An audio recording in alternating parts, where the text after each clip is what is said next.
from the CyberHub bunker and studio, you're tuning in to the CyberHub Podcast. And now for your host and CISO, James Azar.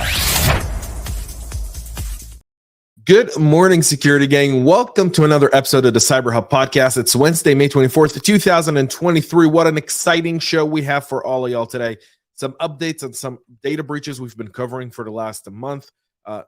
Details are coming up. Iran, North Korea on the move. Also, a bunch of stuff going on from the ransomware and malware side as well. Some federal government cloud posture issues we've got to be talking about on this morning's show. So it's a packed show. It's a lovely hump day. I hope everyone's having a magnificent, great, productive week. And in security, you're constantly learning. So I hope every day gives you more and more knowledge in our industry, in our trade craft.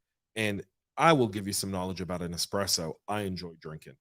This is my double espresso this morning. So here's the thing about double espressos, right? And I got to be very clear about it. One, we're live on Facebook, LinkedIn, YouTube, Twitter, and Twitch. Two, you should subscribe. Three, double espressos in this kind of format, when they're super hot, are excellent, especially if you're using good coffee. Especially if you're using good coffee, like Illy or Lavazza. All great coffee. This is my Lavazza coffee cup. Cheers, y'all. Tell me what you're drinking in the comments, y'all. Love to see that. All right. Let's kick off with Cuba Ransomware claiming to be behind the cyber attack on the Philadelphia Inquirer that really put the paper back in almost a pre-technological time. So on May 14th, the Inquirer disclosed that it had suffered a cyber attack that forced its IT team to take computer systems offline to prevent the spread of the attack. The newspaper contracted forensic experts to investigate the anomalous activity. The attack disrupted the publication of the Sunday print newspaper, so home delivery subscriber received an early edition composed on Friday and were invited to catch up on the latest news on the newspaper's website, which was unaffected.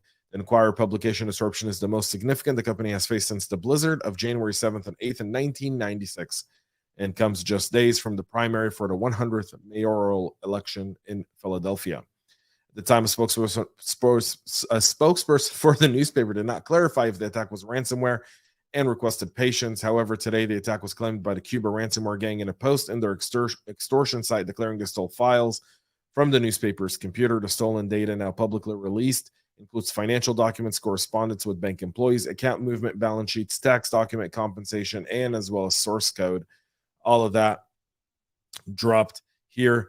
And unlike Dish Network, that apparently made sure all the data was deleted from the threat actors, here they're not saying that. So there's that as well. We also talked about the Sysco data breach last month. Well, now the company is informing 126,000 individuals that their personal information was compromised in the attack. The company initially disclosed the incident in early May in a 10Q form filing with the SEC. It revealed the data breach was identified on March 5th, said the attackers likely had unauthorized access to the system starting January 14th. During the time frame, the company said attackers stole data related to operation of business, customers, employees, and personal data. The food distributor is now informing current and foreign employees that their PII, such as names, social security numbers, account numbers, and other information provided for payroll purposes, might have been compromised in the breach. The letter to impacted employees says the actors gained access to our systems without authorization, claiming to have acquired certain data. This does kind of show that it was a ransomware attack. The Maine Attorney General said that more than 126,000 individuals were impacted. There is a potential class action lawsuit coming against them. And by the way, do the same against Dish, because we definitely want to see how in the world they made sure that that data was deleted or erased. I do. I'm still on it. I'm not over it. I don't think I will be until I see a deposition. I won't be. A malicious Windows kernel driver is being used in the BlackCat ransomware attacks. The Alpha 5 ransomware group, aka BlackCat, was observed employing signed malicious Windows kernel drivers to evade detection by security software during attacks. The driver seen by Trend Micro is an improved version of the malware known as Portry that Microsoft, Mandiant, Sophos, and Sentinel-1 all spotted in ransomware attacks last year. The Portry malware is a Windows kernel driver signed using stolen keys belonging to legitimate accounts in Microsoft's Windows hardware developer program. The malicious driver was used by UNC 3944 hacking group, also known as Octopus or Scattered Spider to terminate security software running on a Windows device to evade detection. While security software is usually protected from being terminated or tampered with, as Windows kernel drivers run with the highest privilege in the OS, it can be used to terminate almost any process, including your security tools that are there. And that's why you've got to have a layered approach to your security program. You've constantly got to be looking at how do you enhance it. You see this type of attack, so what do? You go back to the drawing board. You go, all right, we've got an EDR, MDR, XDR product. We may have an additional AV. What else could we do from this perspective?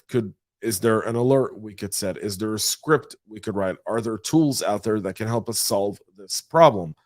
All of those come into play because now all of the companies named above that have seen this, if they're smart, they've got their R&D teams really looking into this, and they're looking into this from a multitude of perspectives as to how do you deal with this potentially, and goes kind of to the zero trust conversation. Do you trust everything just because it has a trust certificate, or do you question it? Do you make it authenticate itself again? Do you make it prove that it's legitimate?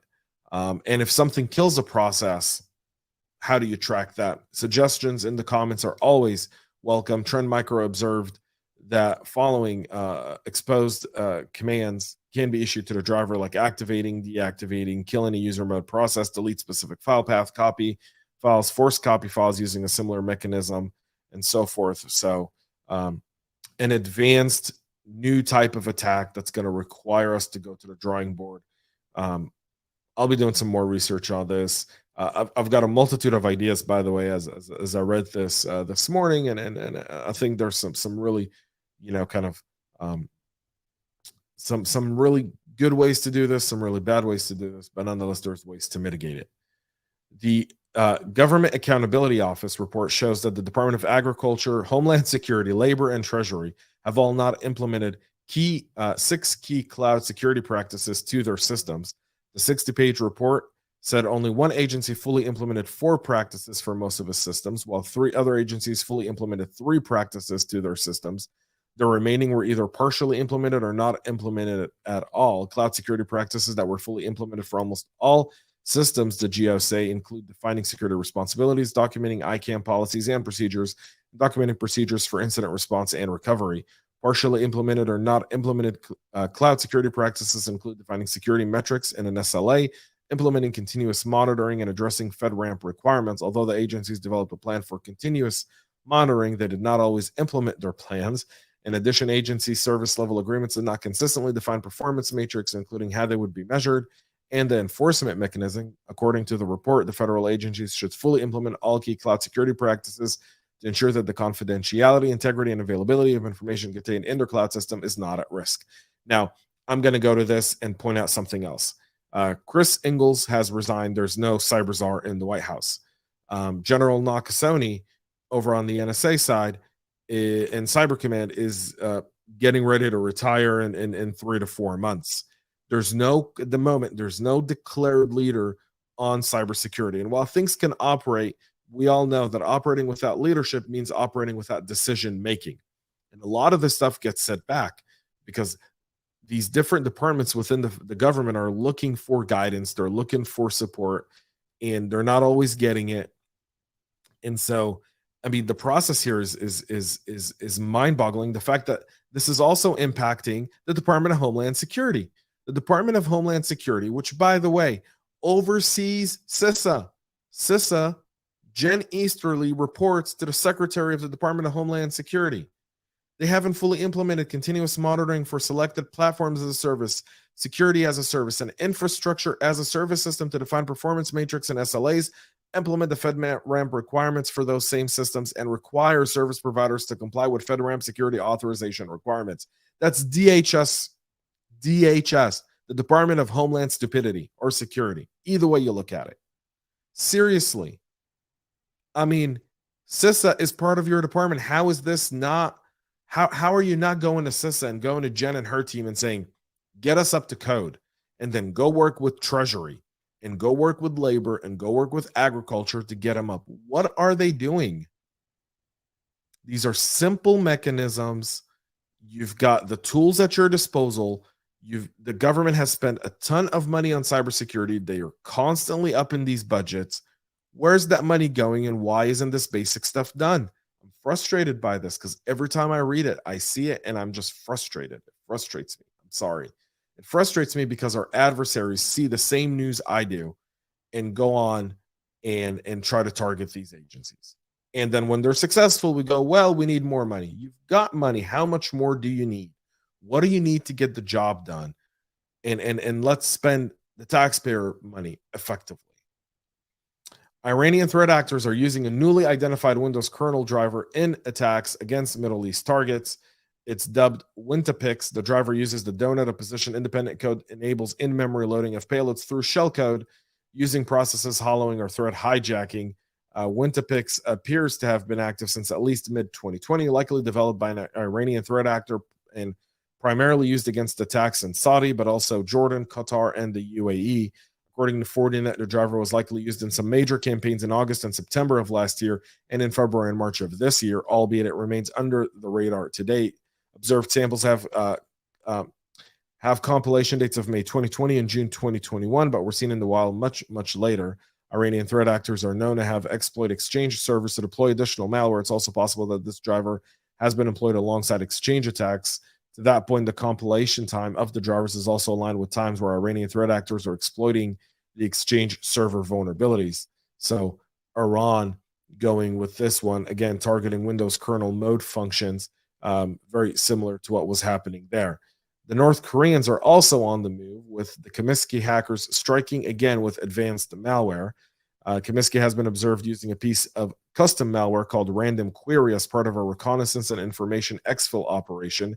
Kimsuky has been constantly distributing custom malware as part of the reconnaissance campaign to enable subsequent attack, according to SentinelOne researchers. The ongoing targeted campaign per the cybersecurity firm is primarily geared towards information services such as organizations supporting human rights activists and North Korean defectors. Kimsuky, since 2012, has a track record of striking organizations and individuals who are of strategic interest to the North Korean regime. The intelligence collection missions have recently involved the use of another reconnaissance tool called ReconChart. We talked about that earlier this month as well. The latest activity cluster associated with the group commenced on May 5th of this year and leverages a variant of Random Query that's specially designed to enumerate files on siphon-sensitive data. Alongside Flower Power and Appleseed are among the most frequently distributed tool in Kimsuky's arsenal, with a former functioning as an information stealer and a conduit for distributing remote access Trojans like RAT and XRAT. The attacks begin with phishing emails purportedly to be from the Daily NK, a prominent Seoul-based online publications that cover North Korean affairs, to entice potential targets into opening a CHM file. It's worth noting at this date, CHM files have also been adopted as a lure by different North Korean nation-state actors referred to as Scarcroft. So all of those are there. The malware then proceeds to harvest system metadata, running processes, installed applications, and files from different folders, all of which are transmitted back to a C2 server. And so North Korea are on the move. You could block those file types in your email attachments, and you'd end the threat there. That's it for our show this morning. We'll be back with a whole lot more and wrap up this week tomorrow, Thursday. Until then, have a great rest of your day. I hope the second half of the week is better than the first if you had a bad one. And if it's as good, I hope the rest of the week is as great as you've had this week. See y'all then. Until then, have a great rest of your day. And most importantly, y'all, stay cyber safe. We love feedback, so make sure to connect with us on social media and subscribe to our podcast on your favorite podcast listening platform.